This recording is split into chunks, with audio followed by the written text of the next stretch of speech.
Fernanda, estou à disposição de vocês. Nem precisa de senha, né? Você começa? Quem começa? Pode ser. Olá, eu sou o Sal, do blog Pitadas do Sal, aqui da cidade, de cultura. Um prazer recebê-lo aqui na cidade. Eu queria saber, pergunta básica, assim, quando a literatura entrou na tua vida, assim, em que momento tu sentiu que aquele mundo te fascinava e tu curtia? Minha história maior é como leitora, né, mais do que escrevendo. Quando eu, desde muito pequena, assim, na escola mesmo, eu sempre gostei de ler português, história, um pouco de geografia. Eram as 3 matérias que eu sempre gostei, então assim, estava na minha família também, o histórico dos meus pais lerem, então eu tinha isso, né, de ler bastante, de passar por essas etapas todas, antes de me alfabetizar, comecei a ler gibi, que eu acho que é bem importante, esse contato físico com objeto de leitura, né? Agora, eu comecei a escrever mesmo para outras pessoas quando a minha carreira artística teve bastante visibilidade e aí vinham os convites, né? A princípio das revistas, algumas revistas como, sei lá, Pais e Filhos, Playboy, revistas de música. Eu escrevia textos bem diferentes um do outro. Acho que isso chamou a atenção dos editores dos jornais, que me convidaram para assumir então uma coluna semanal. Bacana. Então foi uma coisa que veio através da minha carreira como cantora, né?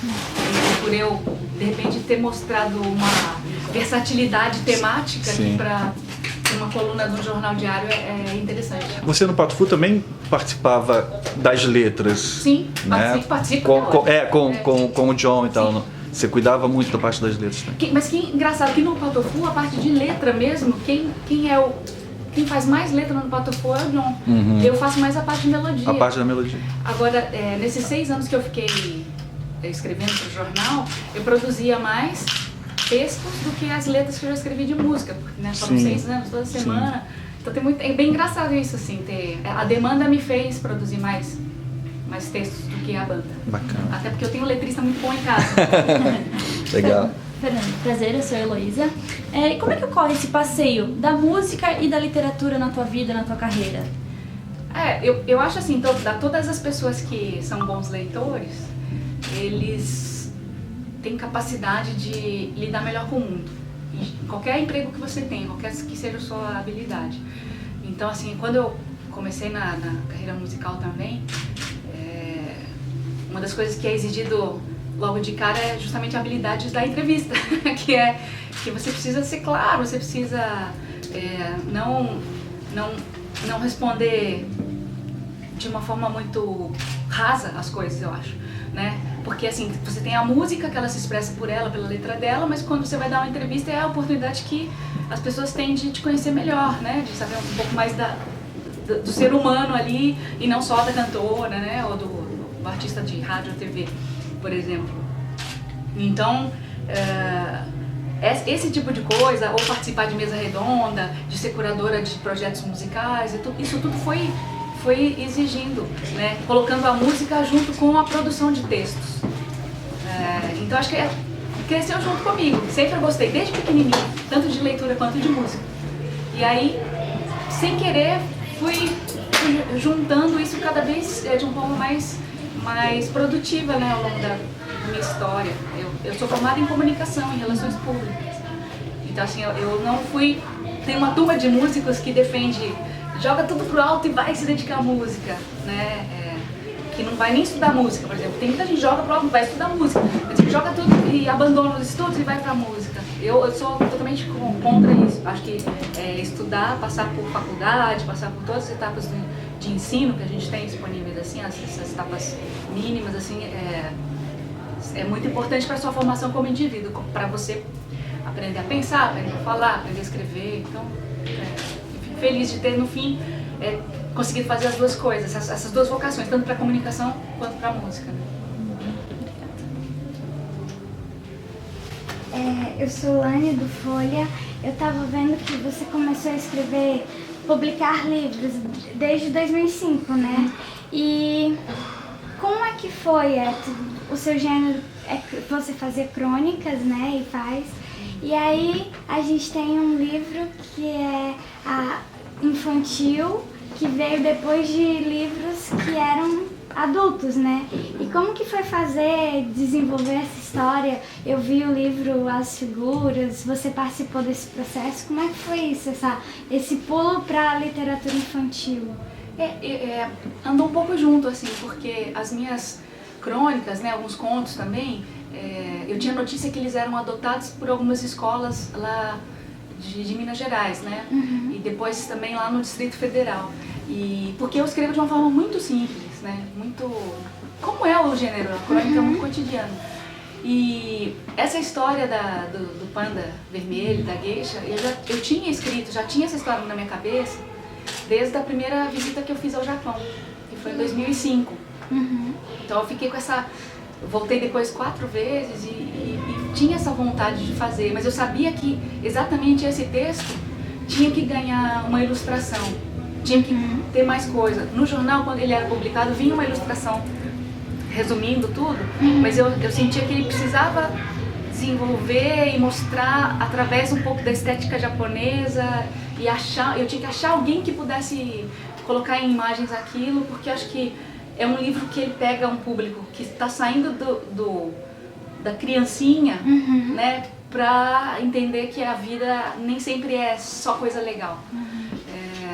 E até tive muitas discussões, assim, porque os meus 2 primeiros livros, que são compilações dos contos e crônicas, saíram por uma editora, que é a Panda, e esse livro saiu por outra, que é a Cobogó.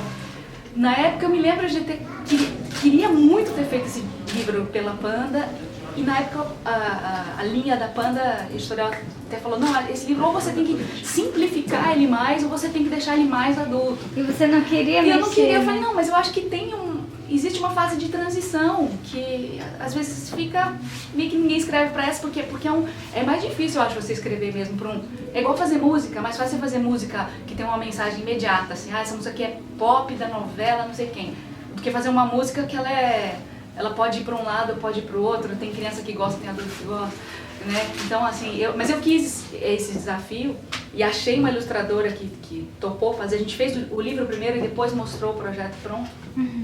E a Cobogó adorou e quis lançar desse jeito. Então, eu acho que a literatura, assim como qualquer arte, né?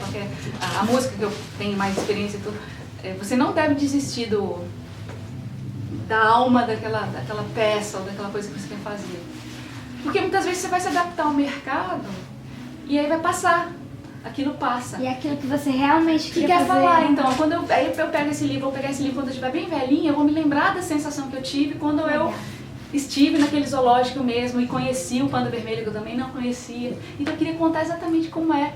E tem toda a dualidade da geisha, que para uns tem uma visão romântica e para outros é uma visão que é uma exploração das mulheres até hoje no Japão. Então isso tudo passa por esse livro, tanto que no final tem mini verbetes ali, porque se a criança ou jovem, ou mesmo adulto, que acho que um livro bom de criança, ele agrada também a criança e o adulto. O pai também tem que ficar feliz, o pai e a mãe. Não tem que ter uma leitura só, né? Eu sempre gosto dessas coisas que tem várias camadas, assim. Na música, eu procuro fazer isso assim. O Música de Brinquedo, que foi um projeto com o Pato Fu, tem exatamente essa característica. É um disco que você vai a família toda e cada um enxerga um negócio que fica apaixonado, assim. Então o pai não fica né, enfadado, a avó, a mãe, e a criança, assim, se divertem juntos. É mais ou menos isso que eu queria fazer com esse livro. E assim, é menos fácil, digamos, mas acho que é mais consistente, né? A gente tem tempo para mais uma pergunta. Beleza. Posso fazer? Eu queria saber 3 autores essenciais para você.